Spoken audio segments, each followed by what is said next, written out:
창세기 30장. 라헬은 자기가 야곱의 아이를 낳지 못하자 언니 레아를 시샘했습니다. 라헬이 야곱에게 말했습니다. 나에게도 아이를 주세요. 그렇지 않으면 죽어버리겠어요. 야곱이 라헬에게 크게 화를 내며 말했습니다. 아이를 낳을 수 없게 하신 분은 하나님이신데 나더러 어떻게 하란 말이오? 내가 하나님을 대신하란 말이오? 라헬이 말했습니다. 여기 제 몸종 비라가 있으니 비라와 함께 주무세요. 그래서 비라를 통해 나도 아이를 가질 수 있게 해주세요. 그녀가 아이를 낳아 내 무릎 위에 놓아줄 것입니다. 라헬은 자기 몸종 비라를 야곱의 아내로 주었습니다. 야곱은 비라와 함께 잤습니다. 비라가 임신을 해서 야곱에게 아들을 낳아 주었습니다. 라헬이 말했습니다. 하나님께서 나의 억울함을 풀어주셨다. 하나님께서 내 기도를 들어주셔서 나에게 아들을 주셨다. 그래서 라헬은 그 아들의 이름을 단이라고 지었습니다. 비라가 다시 임신을 해서 야곱에게 둘째 아들을 낳아주었습니다. 라헬이 말했습니다. 내가 언니와 크게 겨루어서 이기고야 말았다. 그래서 라헬은 그 아들의 이름을 납달리라고 지었습니다.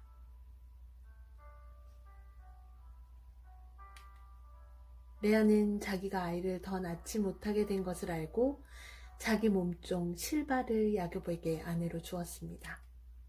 그래서 실바에게도 아들이 생겼습니다. 레아가 말했습니다.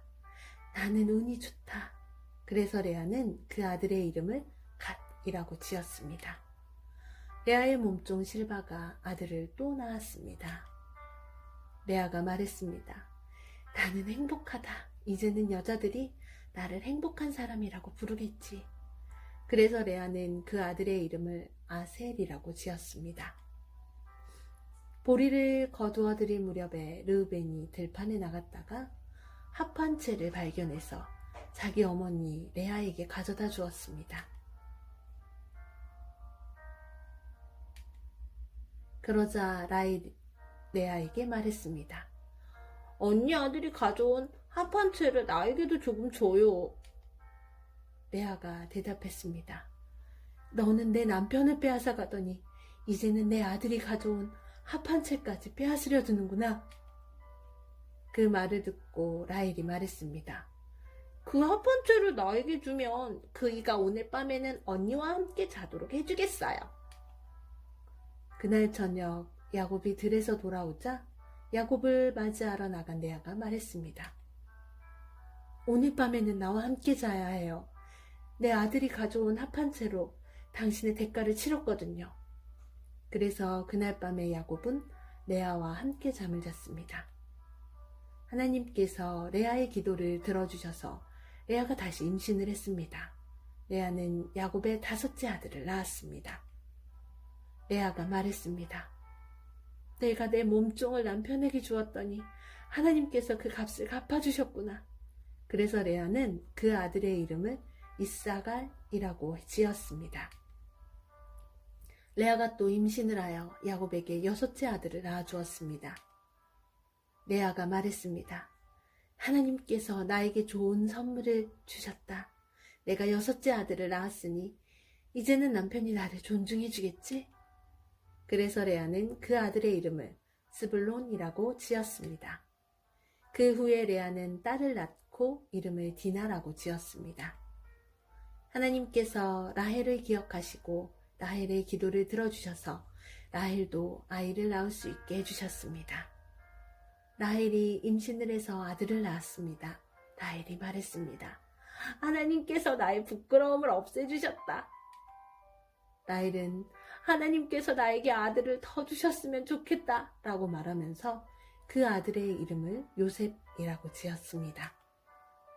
요셉이 태어난 후에 야곱이 라반에게 말했습니다.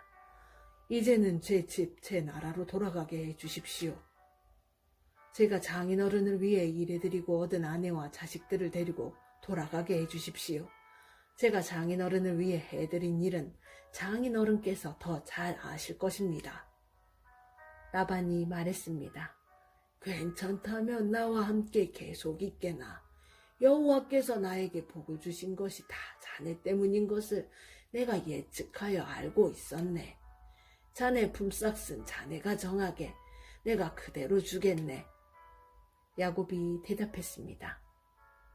장인어른께서는 제가 장인어른을 위해 열심히 일한 것과 제가 돌보아드린 장인어른의 가축대가 제 앞에 얼마나 있는지 아십니다. 제가 장인어른께 처음 왔을 때는 가축대가 얼마 되지 않았지만 지금은 크게 불어났습니다. 제 발길이 닿는 곳마다 여호와께서 장인어른에게 복을 주셨습니다. 하지만 저도 이제는 제 식구를 위해 일해야 되지 않겠습니까? 라반이 물었습니다. 그래, 무엇을 해주었으면 좋겠나? 야곱이 대답했습니다. 다른 것은 바라지 않습니다.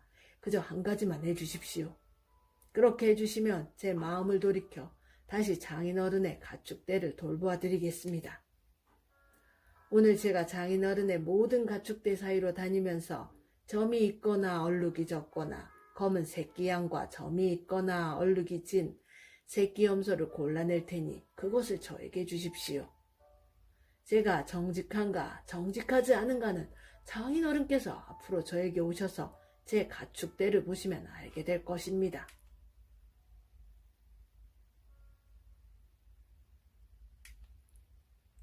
만약 제가 점이 없는 염소나 얼룩이 지지 않은 염소나 검은색이 아닌 양을 가지고 있다면 제가 그것을 훔친 것으로 여기셔도 좋습니다. 라반이 대답했습니다. 좋네, 자네 말대로 하겠네.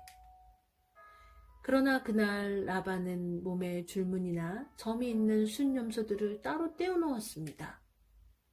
또한 몸에 얼룩이 있거나 점이 있거나 하얀 반점이 있는 암염소들과 검은 양들도 모두 따로 떼어 놓았습니다. 그런 다음에 라반은 그 짐승들을 자기 아들들에게 맡겨 돌보게 했습니다. 라반은 이 짐승들을 야곱에게서 3일 길쯤 떨어진 곳으로 몰고 갔습니다. 야곱은 라반의 나머지 가축대를 쳤습니다.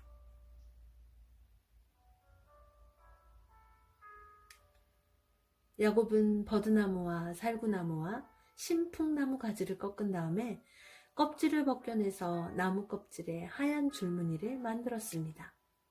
그리고 나서 야곱은 가축대가 와서 물을 먹는 여물통 바로 앞에 그 흰 무늬 가지들을 세워놓았습니다. 가축들은 물을 먹으러 와서 새끼를 뱉는데 염소들이 그 흰 무늬 가지 앞에서 새끼를 뱉습니다.